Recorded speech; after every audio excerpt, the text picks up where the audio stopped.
Tasmania show, yeah. Wagwan gang, back in this thing, and if you really gang, bang that like button. And if you like the vibe, subscribe. If you don't got good energy, keep your ass inside. You tune into the Tasmania show with Taz Tycoon, brought to you by Tazzy's Baddies. We back, y'all. I've been traveling, been doing a lot. Album out, By the Bar Volume 2. Go get that. Go get the merch. Shout out to everybody that's been showing mad love, videos, you name it. If you're interested in sponsoring, advertising, holla at me in the comments, DMs, all that good stuff. So many amazing things going on right now. But today, we're talking about Pooh Shiesty getting it back in blood. So a couple months ago, I don't even know if I was posting consistently at this time, but Pooh Shiesty was released, I think, back in November. And when he got out, you know, I think ever since T Grizzly got out, he's, you know, pioneered the first day out. He didn't put his first day out, you know, immediately. He put it out later, FDO and everything. But first and foremost, I want to say it's a welcome home Pooh Shiesty, but he's locked up now because of him. And it's basically Pooh Shiesty versus Gucci Mane. Didn't think it was gonna be that. It's the streets is dead, according to 21 Savage. The goalpost keeps moving. I don't know what's going on, but before we get into what's going on currently with Pooh Shiesty and Gucci Mane, I'm gonna play a clip of Pooh Shiesty on his interview with $1 Million Worth of Game talking about when he was in prison. Locked down so much that, you know, I'm really skipping through for real. Stuck in the cell down there. Bro, we'd have been stuck in the cell down there on the yard, not in lock up, none of that, on the yard, 5 months straight. No commissary, no kitchen. Y'all can't go nowhere. Man, no commissary, no you kitchen. Was going crazy in that motherfucker. Yeah, I went crazy. How long you went crazy? I got down bologna sandwich and shit like that. You just went crazy. You was like, man, this shit ain't. Yeah, man, cause that shit hard. No commissary, no kitchen. You can throw me in the cell with my tablet, that music. Man, $1,000 worth of commissary, I'm straight. I'm gonna be around eating, you know what I'm saying? Anyway, I'm working on my crowd writing and, but damn, y'all ain't gonna feed us. We can't come out this motherfucker. We can't shower. I can't talk to my people. 5 months. The bitch done got pregnant and had the baby by then. You know what I'm saying? Just on some real shit. Funny, he said the bitch done got pregnant after 5 months. But nah, like on some real stuff, no, I'm not laughing at him doing his prison bid. You know, my pops had a life sentence plus 80 and he's home now. Shout out to him. BYDS recently did a performance at Thomas Jefferson High School talking about criminal justice and prison reform. So definitely tap in with that. Like it's definitely nothing funny about what I was just laughing at in response to that. But when you hear Pooh Shiesty talking about being locked up and not having commissary and, you know, being in these places is, you know, is inhumane. You know what I'm saying? He's like, yo, if you'd have just put me in my, you know, cell with a tablet, I'd have been able to write. I can't talk to my people, the mental warfare, you know, thank God By the Bar is out. You know, I haven't been behind bars, but there are a lot of people that I know, you know, behind bars. Shout out to my OG Black, you know what I'm saying? There's a lot of people like, you know, I grew up going to a lot of prisons, you know what I'm saying? So it's very significant to me in my life having to write my dad, and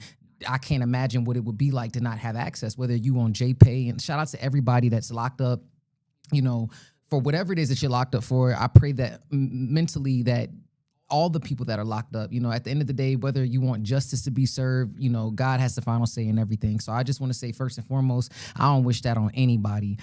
So I hate that that's what he had to go through. But, you know, those are one of the things that you sign up for when you go to prison. It's just like, yo, you don't have that freedom anymore. They take that from you. But I'm going to play this clip of Seti Nash, I believe, you know, talking about what went down with Pooh Shiesty allegedly robbing Gucci Mane.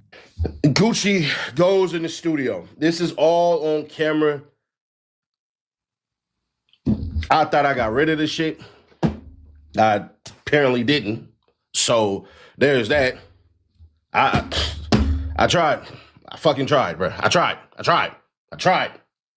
Did my damnedest. All you bloggers, y'all bloggers, y'all not, I'm really in these streets, bruh. The video is going to reveal this nigga Big30. Mind you, the feds already have all this shit. They had it for over a month now. Pooh Shiesty over here antagonizing shit. I'll tell you about that later.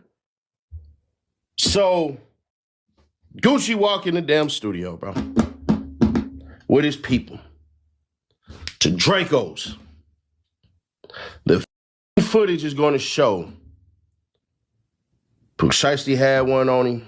Big 30 had one on him. Only person who really gonna escape from this is the Pops. The Pops did not want none of this to go on. Nigga like this, bro. Gucci look at the dad like,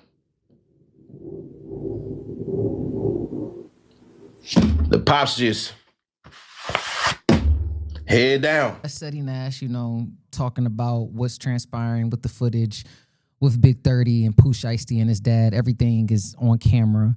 And I'm not gonna lie, like the way these people don't care about the cameras no more. It's like everybody want to be on camera, whether it's for something good or bad. What they say, if you shoot me, you nameless. If you name it's the famous. I forgot the Jay-Z line. I'm butchering a joint right now, but we're gonna get into some clips of the lawyers speaking about what's going on with Pooh Shiesty and his case right now. Thank you. Now to a new development tonight in the arrest of Memphis rapper Pooh Shiesty. He and 8 others are charged with kidnapping rapper Gucci Mane. Shiesty's father, Lontrell Williams Sr., and another Memphis rapper known as Big 30 appeared in federal court today. Action News 5's Caitlin Miller was in the courtroom in downtown Memphis. So Caitlin, fill us in. What happened today? Yeah, Joyce, so they're actually still in there, but what I can tell you is that a special agent from the FBI, Marcellus Hobbs, from the Dallas Violent Crimes Task Force, took the stand, and defense attorneys for Lontrell Williams Sr., Pooh Shiesty's father, and Rodney Wright Jr., also known as rapper Big 30, asked Hobbs a key question. Is there any hard evidence, like video surveillance, showing either man possessing a gun or threatening anyone? And Hobbs said no. He also testified that no concrete evidence was found in Wright's car or Williams' homes when they were arrested. But even so, the judge ruled there is still probable cause for both men and all defendants who appeared today based on cell phone data, outside surveillance video, and victim statements that stand uncontested. Right now, we're still waiting for the detention decision, so we're watching to see whether they'll be held or released as we move forward. Thanks, Joyce. This is Caitlin Miller.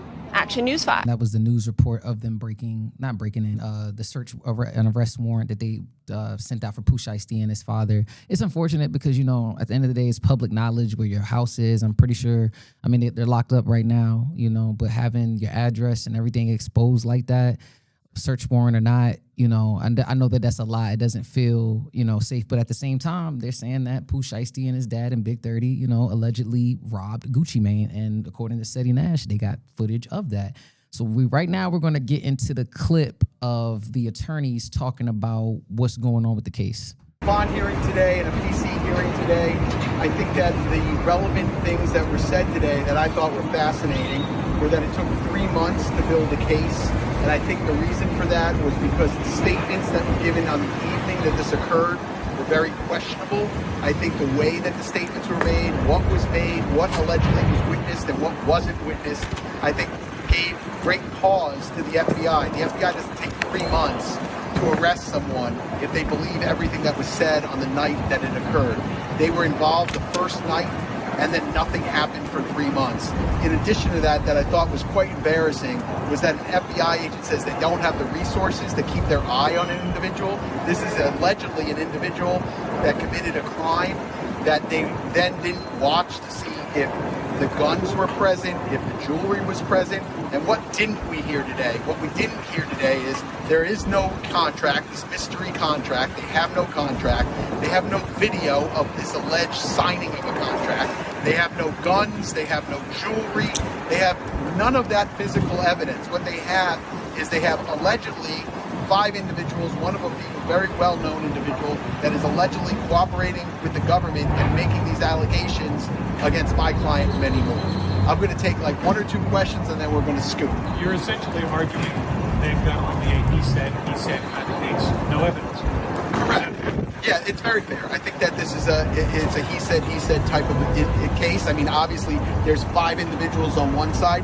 What we're missing are the other people that were present in the room, right? The owner of the studio who says he didn't hear anything or see anything. I'm the U.S. Attorney for the Northern District of Texas. Thank you for coming.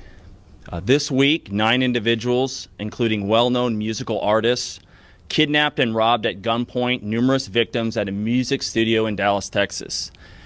8 of the 9 were arrested yesterday in Dallas, Memphis, and Nashville.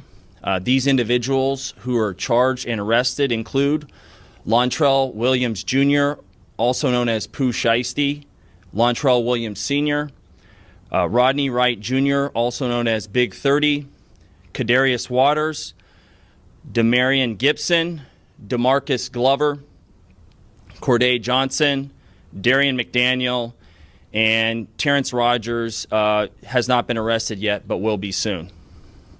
The complaint alleges that on January 10th of this year, 3 music industry professionals traveled to Dallas for a scheduled business meeting. I cannot, like, this is crazy that all of this is on camera and all of this is happening. Like, it's just weird shit. Like, every day, it's like sometimes I get on the internet and I'm like, is this really happening? Like even thinking about, like, Lil Durk, Young Thug, it's like all of these different cases and this stuff that's coming out is like, yo, like we're in an era where people just don't give a fuck about the cameras. They want to be on the camera so much. It seems like a movie. Like every time I get on the internet, and I hate it. I hate to see, you know, people like, he just came home after 4 years. FDO, the song was doing crazy. You know, you see him on Wallow and Gilly, and you think like, okay, that they've learned. Again, this is all allegedly. I'm not judging. You know, we don't know what's going on, but they got paperwork. I mean, they got camera footage out.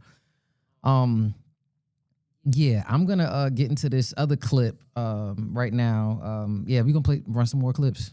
Jr. arranged this meeting purportedly to discuss the terms of his recording contract with one of the victims. As alleged, once these 3 men were inside the recording studio, Williams Jr. and 8 co-conspirators, several of whom traveled from Memphis, Tennessee, executed a coordinated armed takeover.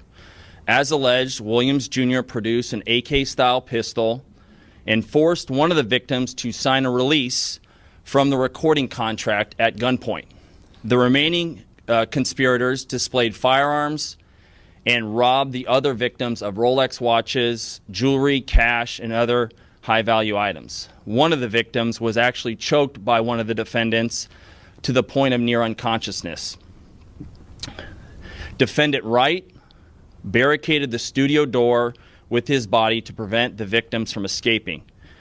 It don't make any sense. It's like, you know, Pooh Shiesty came home, dropped the song, did his money spreads, did his press run and everything like that, and he wants to be out of the 1017 deal.